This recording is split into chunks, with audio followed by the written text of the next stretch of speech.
बिहार में भर्ती में कथित तौर पर हुए घोटाले को लेकर अभ्यर्थियों ने जमकर विरोध प्रदर्शन किया। नाराज अभ्यर्थियों ने घंटों तक ट्रेन को रोककर हंगामा किया, तो कहीं कहीं पुलिस वालों पर पत्थर भी बरसाए गए। हंगामा कर रहे छात्रों को रोकने के लिए पुलिस को बल प्रयोग करना पड़ा। देखिए 1 मिनट में पूरी खबर। प्रयागराज रेलवे स्टेशन पर ट्रेन को रोककर हंगामा करने वाले उपद्रवियों के खिलाफ प्रयागराज पुलिस ने सख्त एक्शन लिया है। मंगलवार की शाम को हुए हंगामे और तोड़फोड़ करने के मामले में पुलिस को 3 उपद्रवी छात्रों के बारे में जानकारी मिली है, जिनके इशारे पर ही बड़ी संख्या में उपद्रवी ट्रैक रोकने के लिए पहुंचे थे, जिसमें 2 नामजद को गिरफ्तार कर लिया गया है, जबकि एक नामजद अभियुक्त अभी भी फरार चल रहा है। 1000 उपद्रवियों के खिलाफ भी मुकदमा दर्ज किया गया है। इसके अलावा 3 पुलिसकर्मियों को सस्पेंड भी किया गया है। पुलिस के मुताबिक उपद्रवी छात्र किसी राजनीतिक दल के उकसावे में आकर इस तरीके का हंगामा करने पहुंचे थे। पुलिस आरोपी राजनीतिक दल के बारे में जानकारी जुटा रही है, जिसके उकसावे पर बड़े पैमाने पर छात्रों ने उपद्रव करने और कानून व्यवस्था अपने हाथ में लेने की कोशिश की है। एसएसपी अजय कुमार का दावा है कि जल्द ही ऐसे लोगों की भी पहचान की जाएगी, जिन्होंने इस पूरे हंगामे को बढ़ाने में और छात्रों को सड़क पर लाने में भूमिका निभाई। रेलवे भर्ती को लेकर हंगामा कर रहे छात्रों ने कई शहरों में हिंसक प्रदर्शन किया। कई जगहों पर पहले चलती ट्रेन पर पत्थरबाजी की गई, तो कई जगह पर ट्रेन की बोगियों में आग लगा दी गई।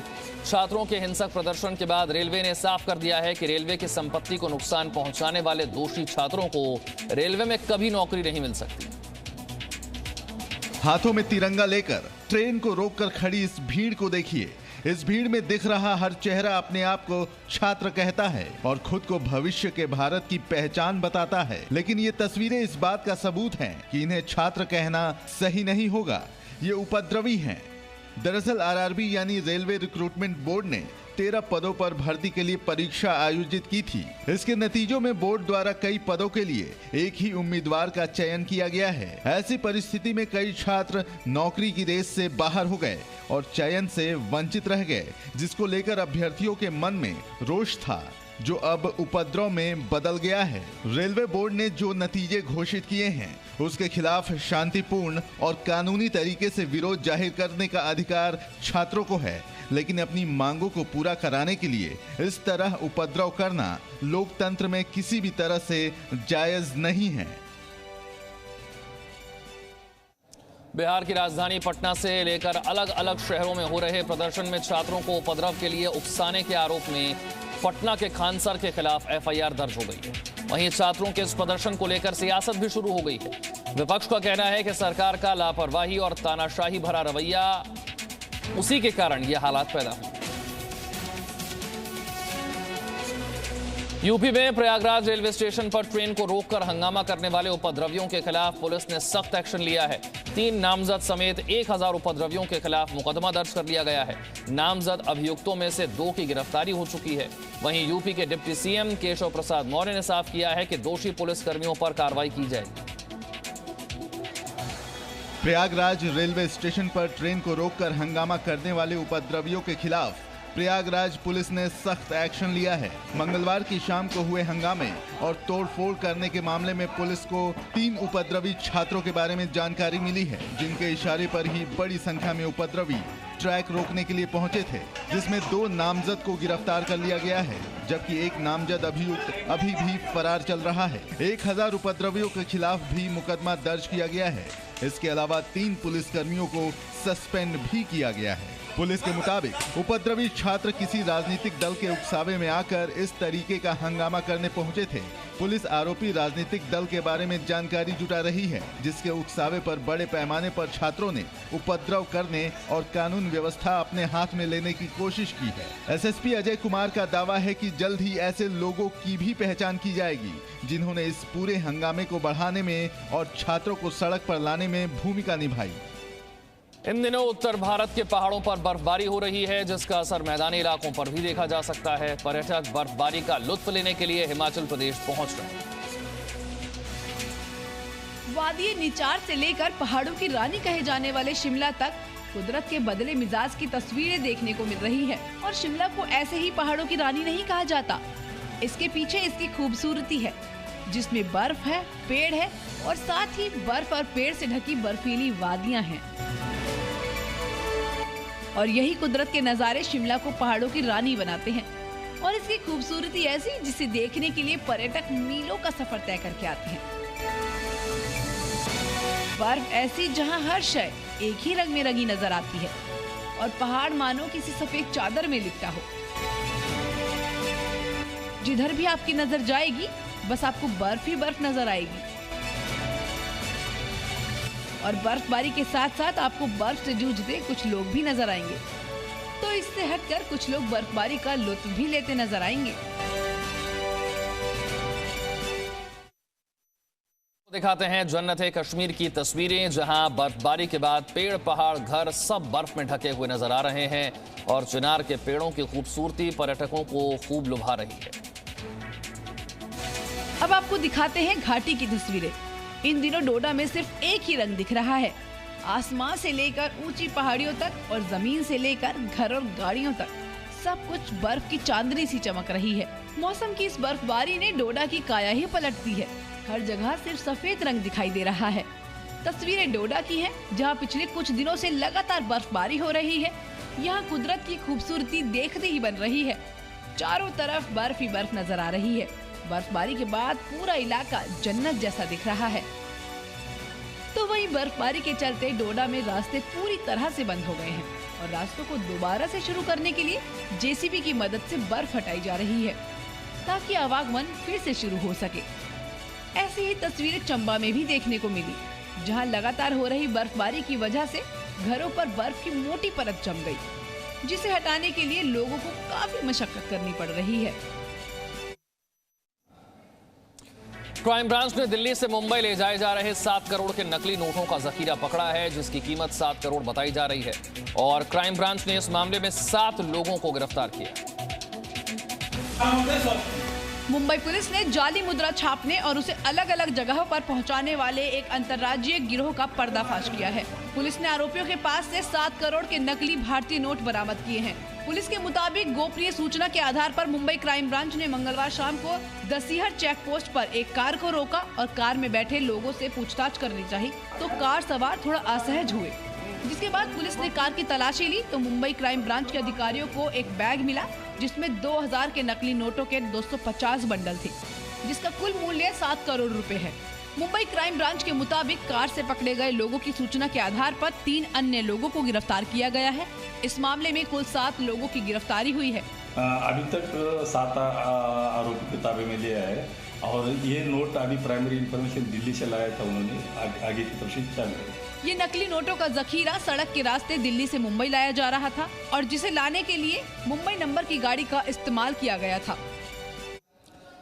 गणतंत्र दिवस के मौके पर पहली विमान का कॉकपिट व्यू देखने को मिला है, जिसे वायुसेना के 59 कैमरों की मदद से लिया गया। 1 मिनट में देखिए पूरी खबर। ये देश के 75वें गणतंत्र दिवस की सबसे रोमांचक तस्वीर है।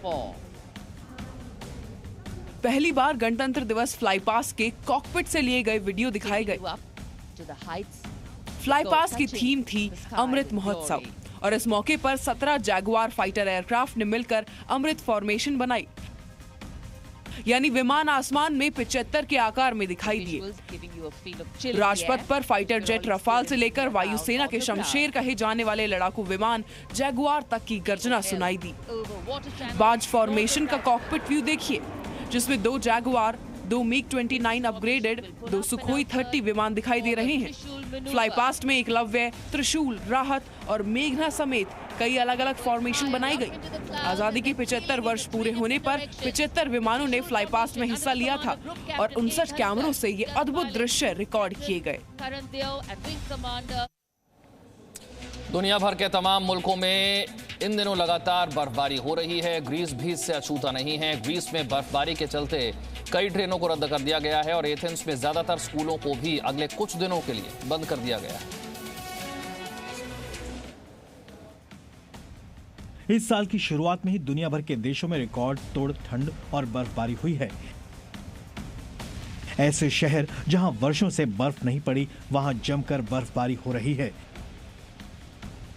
ग्रीस के उत्तरी और पहाड़ी इलाकों में अक्सर बर्फ गिरती है, लेकिन राजधानी एथेंस में ये तस्वीर आमतौर पर देखने को नहीं मिलती। लेकिन इसी हफ्ते दूसरी बार ग्रीस बर्फीले तूफान का सामना कर रहा है, जिसकी वजह से राजधानी एथेंस भी बर्फ से सफेद दिख रही है। खराब मौसम की वजह से शहर में ट्रेन रद्द की जा चुकी हैं और बस सेवाएं भी बाधित हैं। तो वहीं सड़कों पर बर्फ की वजह से जगह जगह गाड़ियां फंस गई हैं।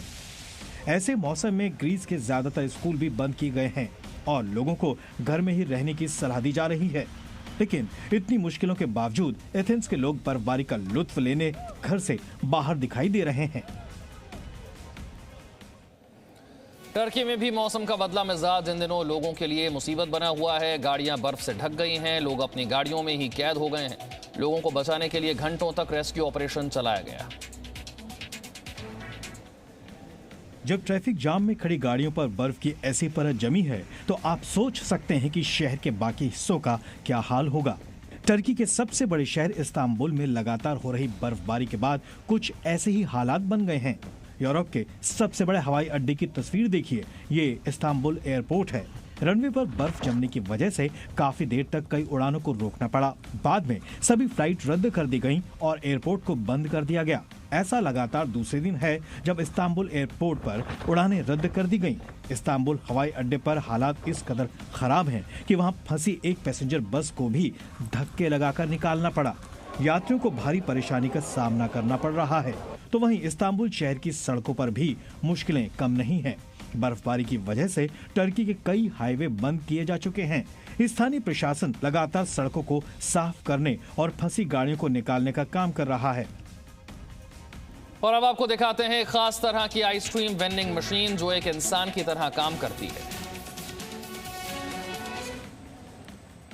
दिखने में तो ये आइसक्रीम वेंडिंग मशीन आम ही है, लेकिन असल में बड़ी ही खास और मजेदार है।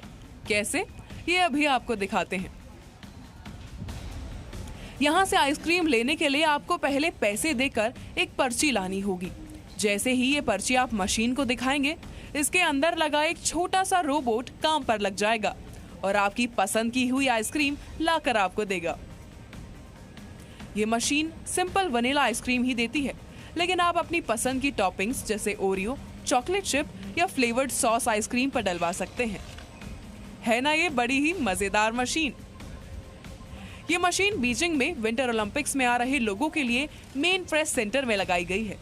मशीन पर ठंड में आइसक्रीम खाने के नुकसान भी बताए गए हैं, लेकिन जब आइसक्रीम ये प्यारा सा रोबोट ला रहा हो तो परहेज करना थोड़ा मुश्किल है।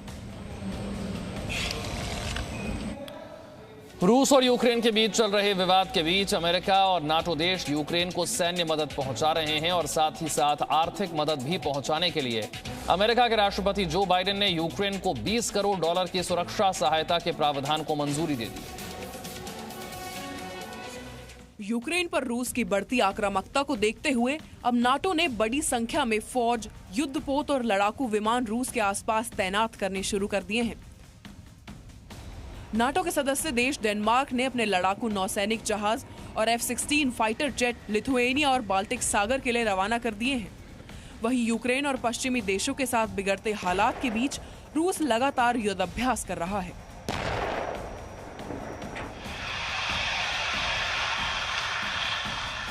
रूस ने अरब सागर में चीन के साथ नौसैनिक अभ्यास किया। रूस के रक्षा मंत्रालय ने जानकारी दी है कि दोनों देशों की नौसेना ने अरब सागर में रणनीतिक मोर्चेबंदी, तलाशी अभियान चलाने और पकड़े गए जहाज को शर्तों पर छोड़ने जैसे अभ्यास किए। अरब सागर के अलावा रूस और चीन की नौसेना ने इसी महीने ईरान की नौसेना के साथ हिंद महासागर में भी सैन्य अभ्यास किया है। Presenting B News app, available on Google Play and App Store. Download it now.